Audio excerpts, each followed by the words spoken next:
What's up, everybody? Welcome back to Rough Cut Faith.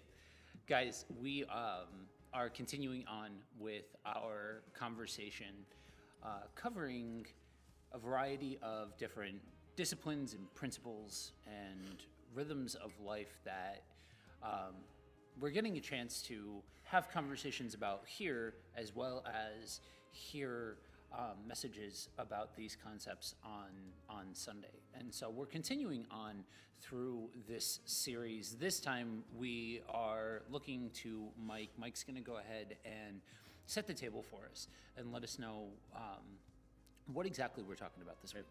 Well, I don't know what exactly we're talking about, but in general, Here's my outline in 4 Yeah. points. Here's my illustrations. here's my general synopsis of what we're talking about. We're dealing with the concept of generosity, which I think, unfortunately, as soon as people hear generosity, they think, oh, we're going to talk about money. We're going to talk about giving to the church. That's like, we kind of use the term generosity to cloak the, hey, we need you guys to give more money to the church. That's in general. And that's not what it's going to be. So I think of generosity as a lifestyle that is free of the bondage of our stuff.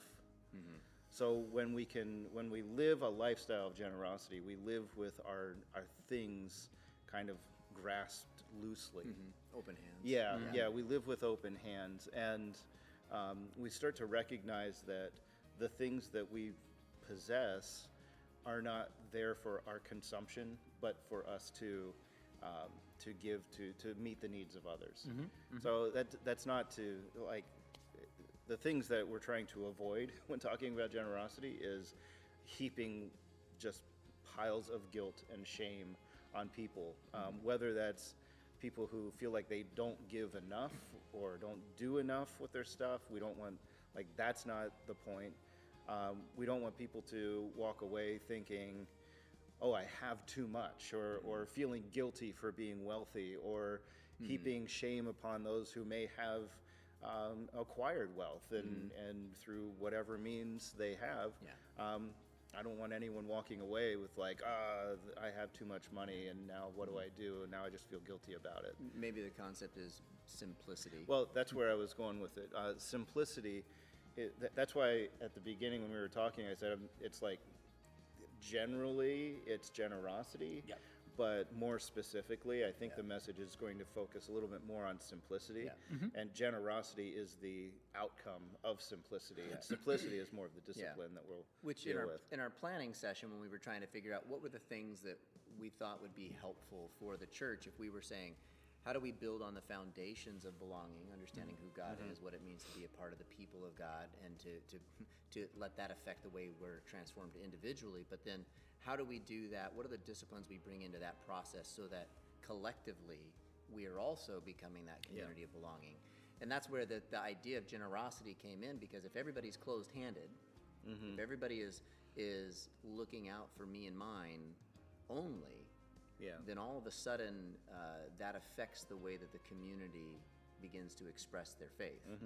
And so, and I remember we said, we don't want this to be about the financial piece that affects the church, but what does it mean for us to live as a people with a heart posture of generosity? And I'm glad to hear you say, like, leaning into that simplicity piece, because that's, I mean, maybe it feels like a chicken or an egg piece to me. But I think it's easier to, it's kind of easier to topically say generosity. But how do you can't really pursue generosity without pursuing simplicity. So you have to look at simplicity is like taking stock in your life and saying, how do I simplify this? How do I pull away? How do I hold loosely to these things? And it leads you to then say, well, I have, 4 coats. I don't need 4 coats. Maybe I need 2, a heavier one and a lighter one. And why do I have these 4? How can I get rid of these 2? So in simplifying our lives and evaluating our lives and pursuing simplicity, it should cause us to then be generous. Go ahead. It allows for an open door to being able to serve others in a very immediate or tangible sort of way. And that's why I think it's good, unfortunate but good, that immediately you say, okay, you almost like you have heard it said. Yeah, yeah. As far as this goes. I can't wait to hear the message that Mike's going to do like this. You have heard it said. But immediately hitting that piece of this is not just going to be an intro to a fundraising event that we're doing as a church or that sort of thing, or this is not just about money. But sometimes, and I think we've used this illustration here before, you know somebody who needs a coat. Well, yeah, you can pray for them if there's other needs that they have or whatever. Sometimes then you give them a coat. You know what I mean? That's the other part of it. That sort of thing. So being able to live in a way that says, I don't need all of this stuff, or I don't need to live a certain way, opens that door, but doesn't mean that, there's a current trend going on. This has taken a lot of forms over the years, but the current trend is called the Christian poverty movement. That it is holier to be poor and all of that. And I was approached by somebody who was like that, and like, on the off-air side of my life, hitting me with some of the things of like, how could you, and this and that and this and that. And like, one of the core fundamentals that I've come to understand is that for people, when reconciling this, if all you know of this is in terms of monetary or physical or something like that, that it can just be being generous with your time, with your effort, and things like that as well, then it's very easy to just go down the road of holiness is giving all of your stuff away, and holiness is not having anything of your own, and holiness is this and that, versus like actually hitting the meat and potatoes of what it means to be able to love people, serve people, things like that. I think that you bring up a point that Scott made in both fasting and Sabbath. I think it's been brought up every week as we've gone through this series, that just doing the thing doesn't make you holy. Right, exactly. And the idea that you could sit back and judge others like, hey, I've given everything away. Now I'm holy, and now I can look at all of Now I'm you. going to help you guys figure out what I figured out. Right. You guys are, where's the line in that? Which is a different posture, not to interrupt you again, Sure. but it's a different posture than one of the things that we've been talking about this entire time, both on Sunday and on Rough Cut, is this idea of there is a portion of our viewing audience that's engaging with this that would classify this as closer to an on-ramp. Than when it comes to these concepts. Absolutely. And so one of the things that we've talked about that could come as a benefit of having a communal effort towards some of these things is coming alongside somebody who's a little bit more practiced or a little bit more seasoned in a particular thing. Doing that and coming alongside somebody and learning and sitting underneath their learning tree is different than what you're talking about of, I have done this, I have reached X level of holiness and righteousness, and thus I am going to show the rest of you heathens how to do this. I think the thought that, as you guys were talking, that popped up in my head, and it really is, it's still rooted in a lot of the same things that we've been talking about. To live with generosity means to live within your margin. Like if you approach life and the consumeristic mindset that says, well, I have $10, I'm going to give X amount to God, and then the rest is up for me. I'll save some, I'll do this. And so you push yourself into a spot where you're like, yep, I've got every dollar has a home, and I've told it where it's going, right? Well, then how do you live generously like that? How do you get to a spot where if all of a sudden there's an opportunity and you go, well, I just don't have the margin to help out.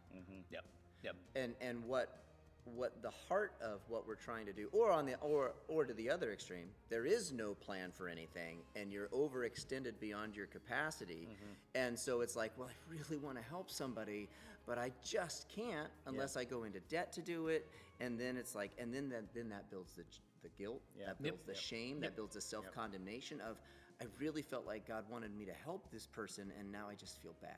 Yeah. Yep. Yeah. And then absolutely. it becomes a tool of the enemy to discourage and just pull you down. And so to pursue generosity and simplicity is to, in many ways, take the principles of our margin in our time that we talked about with Sabbath, of creating that space. It's creating that space for us in how we live and in how we use the resources we have to be able to help. And I think of the early church in Acts, like they chose simplicity in order to help meet the needs of each other. They chose generosity to help meet the needs of the other. They made the margin to be able to do it. And go ahead. Good. And it wasn't required. It was just, they were like, listen, this is what's going on. So I want to do this. Yeah. Right? I mean, and that was the whole, like, I've got Ananias and Sapphira in my head, and I think that's it. So, but like, you know, they sold property and said they sold it all, and he's like, why would you lie? You didn't have to do this. You didn't even have to You do didn't that. even have to do this, but Yeah. now you've lied to the Spirit, and whoop, you're gone. Yeah. You know, it's like, what? Oh, okay. Well, so then that shapes how you see what's going on. Yep. Like you read Acts, it's like, man, listen, no, the church was they were caring for one another. They were building that community of belonging by embracing that simplicity and generosity of heart. Right. Yeah. And then you can kind of begin to, you know, throw some like little rings on the hooks as you keep reading on and you keep seeing the way that the church cared for each other. Yeah. And that's where I feel like that generosity piece, that simplicity piece, it really speaks to living with margin. I wonder about, I think about in Acts, like, I love that example because the people, when they became followers of Christ, they lost so much more than we do. Yeah. You know, it doesn't cost us anything in the U.S. It doesn't cost us anything to follow Jesus. You look at the early believers in Acts, they would lose family, they would lose jobs, they would lose their standing in society. Like, they lost so much that they had to depend on each other. There was a reason that they sold property and gave money because there was no social safety net, there was nothing. And they were out there on their own going, guys, I don't have food today. There's no way for me to make money because I just got fired because now I follow Jesus and I was making idols. You know, there was so the cost to follow Christ was huge, and they learned to be generous with each other. I think in the U.S., our issue is even the poorest among us are quite wealthy compared to the rest of the world. Oh, yeah. Now, that doesn't mean we still don't have needs. Like, if you're poor in the U.S., you can't survive. Like, there's difficulty surviving. So that doesn't play into, like, well, you should be grateful for the scraps that you have. Yeah, no, and I think for those of you that are watching, because I know for Rough Cut, our audience extends past the folks that come in on a Sunday. Each one of us, in different forms and different fashions, are very well acquainted with the idea of international ministry. And it adds a different flavor text to this concept when you see what the life of a Christian is like. Well, what you see what life is like in general, but specifically if we're keeping it within the context of this conversation, what the life of somebody who decides to follow Jesus is like in other parts of the world where you cannot just step out your front door and say, I am a Christian. And when we read stuff like Acts, or when we approach concepts like this, it does just add a different a different shade of nuance to this that isn't trying to, like you said, I think anytime with this, you are going to have to navigate the minefield of the all or nothing sort of propositions with all of this. Oh, so you're saying this, so you must mean that, my issues of food scarcity or shelter security or anything else like that, like those don't matter because I live in the U.S. and I should just be grateful for that. Absolutely not. Not even a little bit. But it does help to put a different spin on what it means to live simply and regardless and hold that as a model that's regardless of socioeconomic status, I guess, because to the Acts point, and this is something that I'm excited to, as everything that I did before with Matthew, I'm getting ready to do with Acts, and one of the things I'm really excited to cover is that idea of why did they sell everything and give and basically create a universal monetary fund that could be used for the betterment of everybody and move past, oh, so you just want us to live in a commune. No, but what does it look like in a very real way to cover the care and the needs and all of that kind of stuff of the people around you? Because you need people that on both sides of that equation for the full equation to be present. People that have resources and means to be able to help and move the puzzle pieces along. And those people aren't wrong. Just because they've made a successful life for themselves in a physical sense, that doesn't make them wrong. But there is a mentality that goes alongside that. It has to. But just the same with somebody who has 2 pennies and they give 1 penny to somebody else to be able to get something. You know what I mean? That sort of thing. I think there's this other aspect to simplicity and generosity that that probably goes beyond the physical expression, and I would say it's the spirit of gratitude. That when you begin to understand what God has provided for you, what God has done for you, and you have that sense of gratitude for that, making the decision to live more simply, I think in many ways becomes a little easier. To create that margin, to create margin from a place of gratitude rather than a place of obligation, is really important. And I think, I think often the way it's presented to us as Christians is you have to do this. It's a fruit of the gratitude of what God has done in our lives.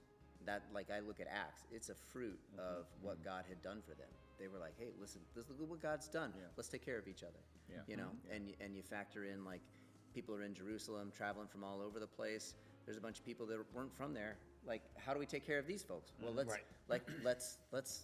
let's pool our resources. Can somebody help out with this? Can somebody help out with this? Okay. And so everybody's wanting to learn more, right? They've learned about Jesus. Now they're like, hey, we want to figure out more stuff. We want to, like, let's understand more of this. And so they're around longer, and the church is out of gratitude and wanting to invest in each other, like take care of each other. All of a sudden it's like, wow, that's great.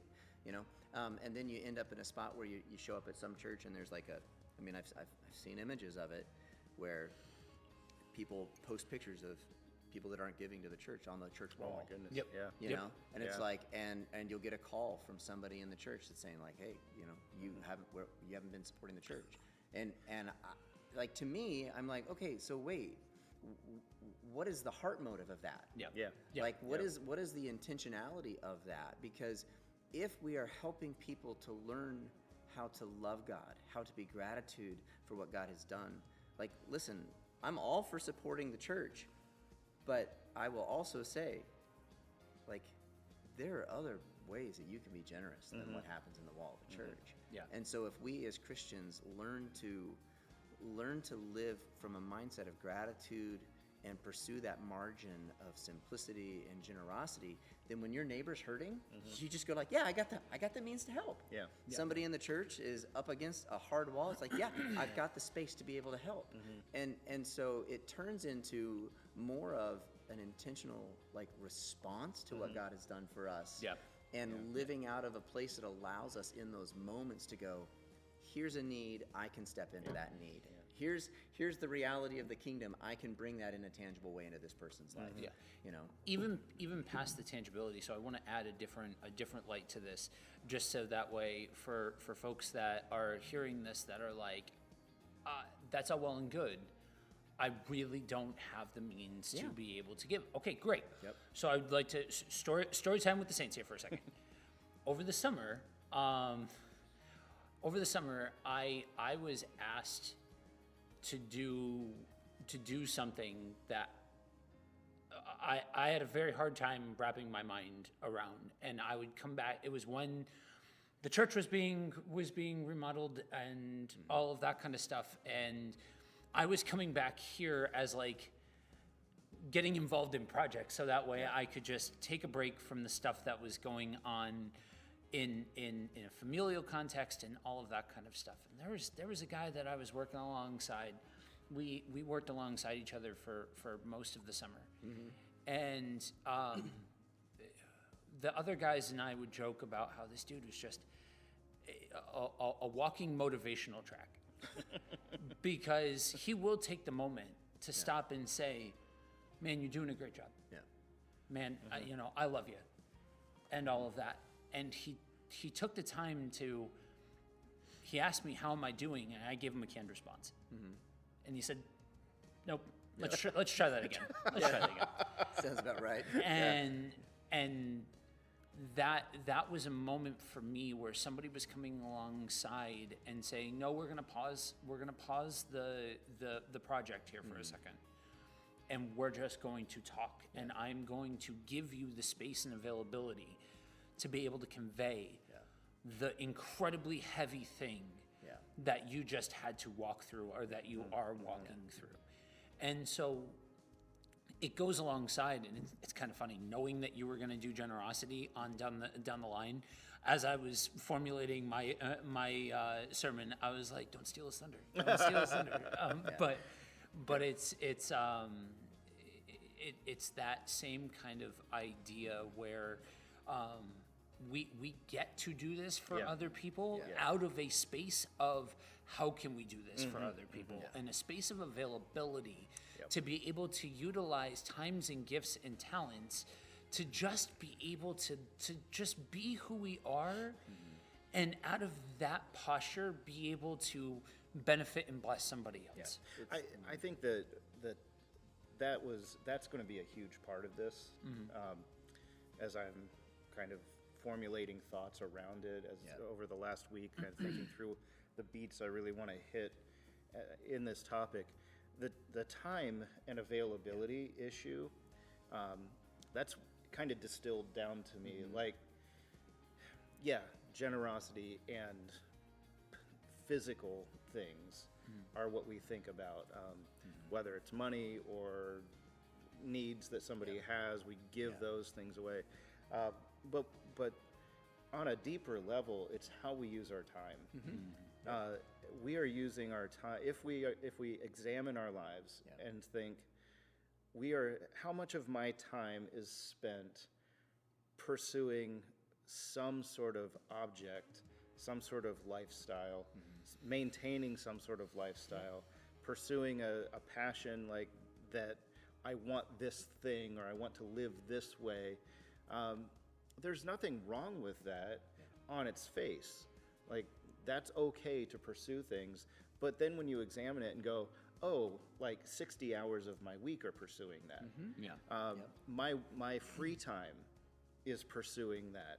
I go to work and then I don't have any time over any other time to engage in relationships, to pursue meeting the needs of others, or to be available to people who may need me. Everything is just pushing and pushing and pushing towards this thing or this ideal out there. I think that we need to learn contentment with where Yeah. we're at. Yeah.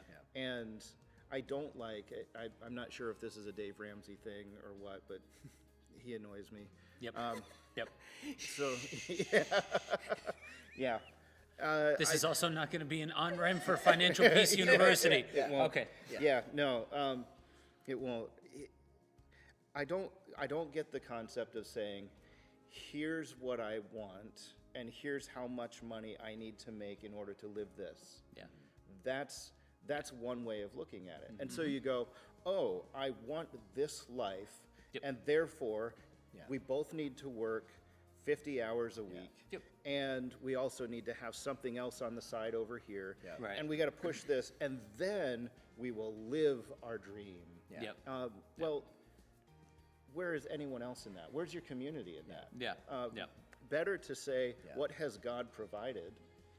Am I content? Yeah. Can I live in contentment with what God has provided now? I think the funny thing is like an approach like what you just described is the result of not having margin, Yeah. Yep. not having, like you've overextended yourself to a point now where the weight of carrying the burden of debt has been so much Yeah. that now you've got to leverage every minute of your day and eat beans and rice and beans and Yeah. nothing else, so that you can try to get out from under the weight, so that then you can chase what you want. Yeah. You know, and that again, you can look at a lot of stuff and go, yeah, there's some great principles here or there, but what's the motivation of it? Yeah. Yep. Like Yeah. what's at the root Yeah. of it? And I think everything that we have talked about in this series of building a community of belonging, it comes down to are we intentionally ordering our lives around God in such a way that communally it shows. Yeah. Yeah. Yeah. And it's Yeah. it's a trap, unlike a lot of other like. So when I think you guys would agree with me in saying that whenever it's something that's topical, then there's way more availability for falling into the trap of this is what it's not. This is what we're not saying. But with these kinds of topics, it's so easy for people to hear, oh, so I'm just going to hear about how I just have a spending problem in order, and then I can give more to the church, or I just need to, make more money and get a promotion. I just need to read Rich Dad, Poor Dad. Yeah. I just need to read, Dale Carnegie and all of this kind of stuff. And all of these things that,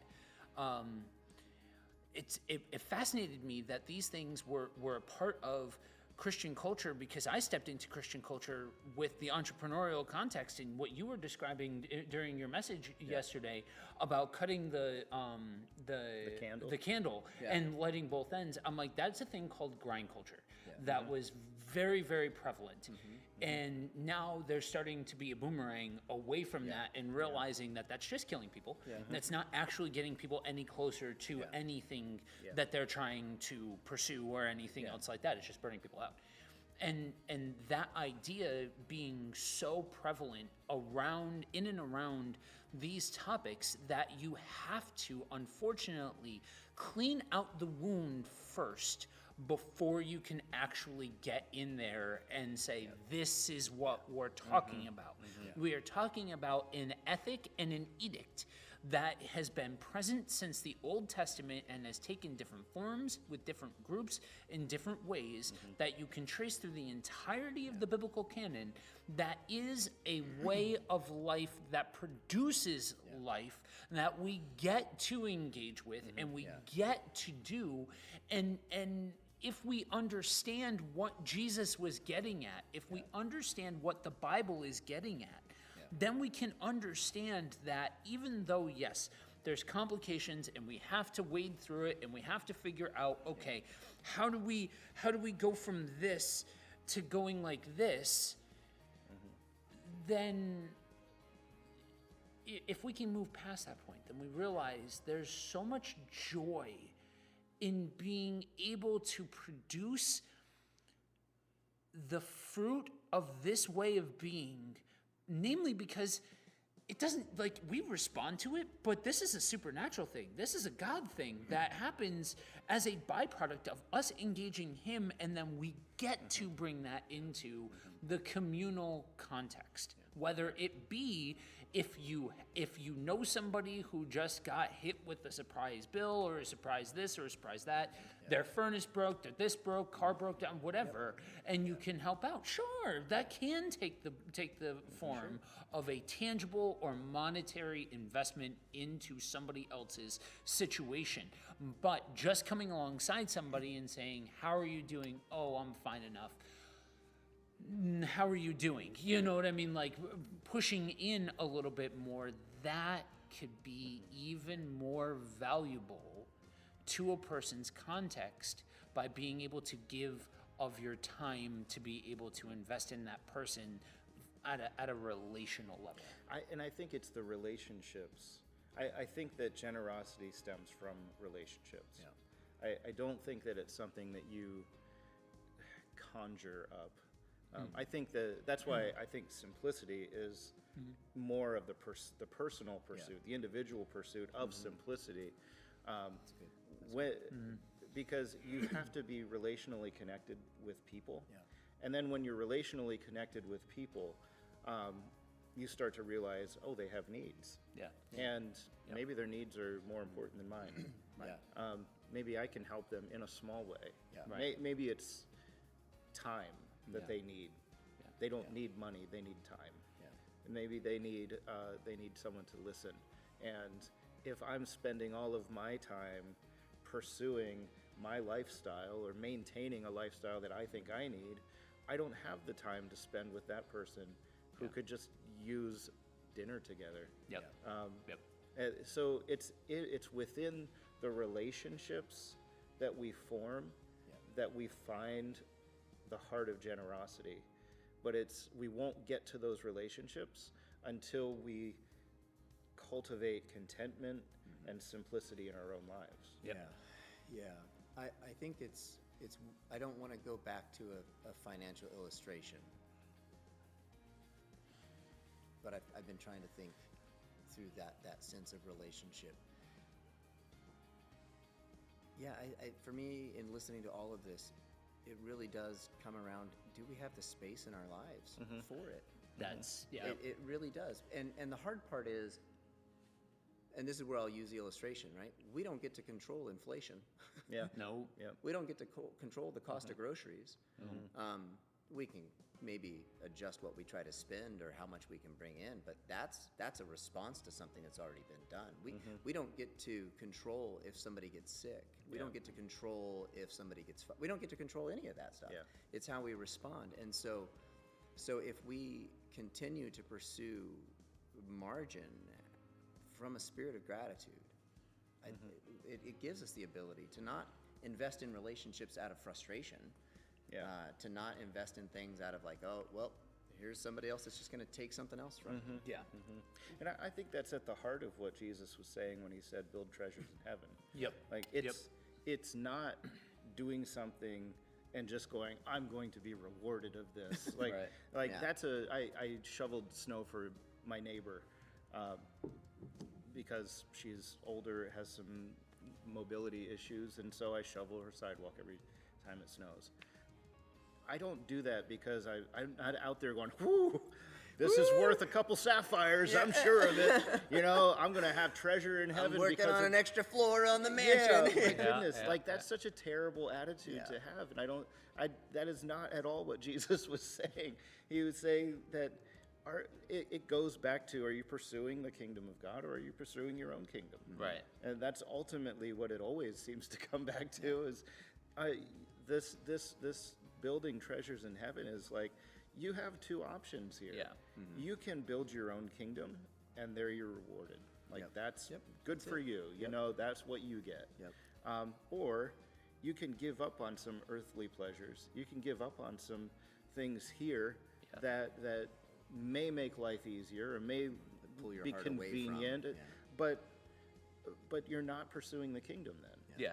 It's and one of the important things that I wanna draw out that I think is universal to everybody that is watching this, regardless of situation and context, there is an aspect to this that does not require, when you say relationship, being able to operate in a way where that relationship can take different forms or look different ways matters, because then that's how you get to loving the community that you're in. Now, I've lived in the community that I've lived in for about 5 years. So I know my neighbors. We've gotten to the point where I've talked about before, go out for a run, hey, all that stuff. But even for the people that I don't know, I still love the community. I love, we've talked about off the air, on the air, in front of the thing, the whole 9 yards. I love North Scranton, and that's a series of words that I never thought would come out of my mouth at an earlier part of my life, but I do.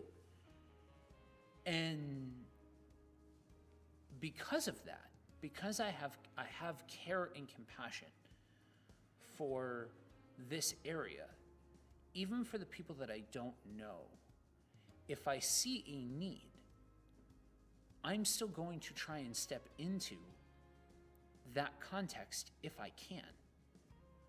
And there's a beauty to being able to do that, even if it's not your best friend that lives down the street, sort of thing. Yeah. That's what I mean when I say it's not dependent on a deep relationship in the interpersonal sense, that it can be loving your neighbor in the more literal sense in that way, or like it's the concept rather than trying to pin it to any one specific aspect of the concept. And that's where walking with this posture of having availability to care for others matters so much, because to go back to the illustration of Acts, not to make it a financial thing, but you look at the idea of where they were at as a people,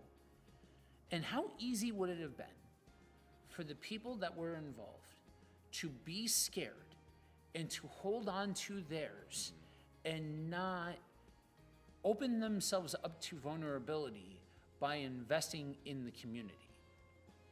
And I look at where we're at today, and like you said, we can't control the physical, intangible aspects of this world, and it's very easy that if we let the machine get a hold of us and get a hold of our mind and a hold of our heart, to hold on to what is ours and to not want to let go, because otherwise we risk ourselves being put in a potentially bad situation like this other person is already in, but at least it's not mine, and so I have to protect what's mine so that way I don't end up like them.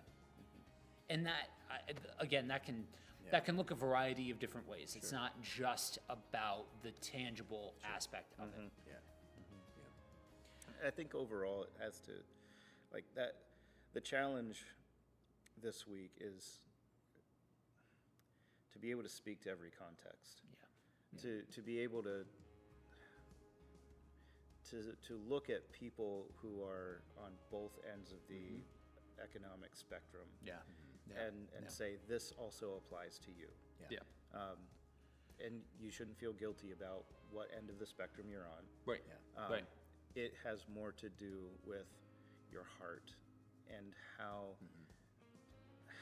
loosely you are holding on to this life ultimately. Yeah.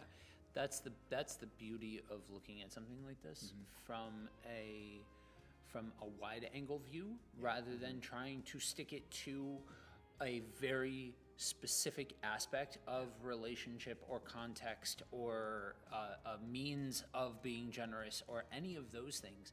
Because if you boil it to the concepts as a whole, the idea as a whole, in the roots of where that comes from, then anybody and everybody, regardless of station and situation, can come to the well and get something to drink and say, hey, okay, all right, so this is where I'm at, and if this is the idea, then this is, and that's why there's a beauty of not getting caught in the trap of this is what it's not, this is what it's not, this is what it's not, but focus on, even if you have, and this is another one like I guess all of these really in different forms and fashions, that I would counsel people that if you have heard it said, then don't necessarily focus when hearing about this on debunking what you've heard it said. Focus on what it is. Yep. Yeah, that's good. So, guys, thank you all for joining us for another episode of Rough Cut Faith.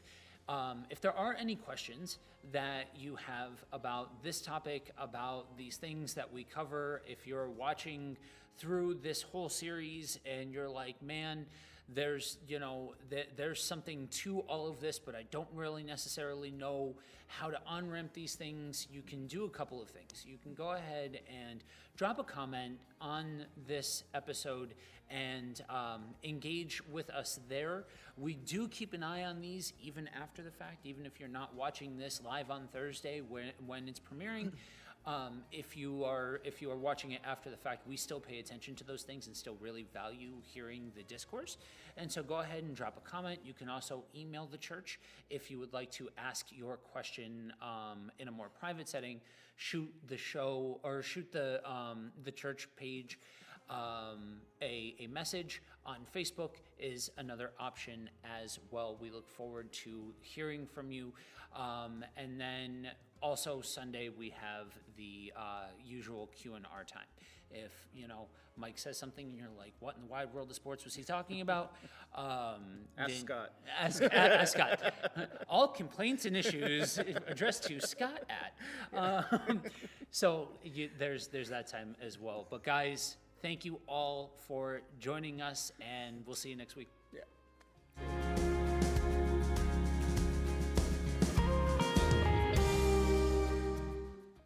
I was totally going to go, Scott plays drums on Sunday. Scott's the drummer. Yeah, Scott's the drummer. It's like, don't do that.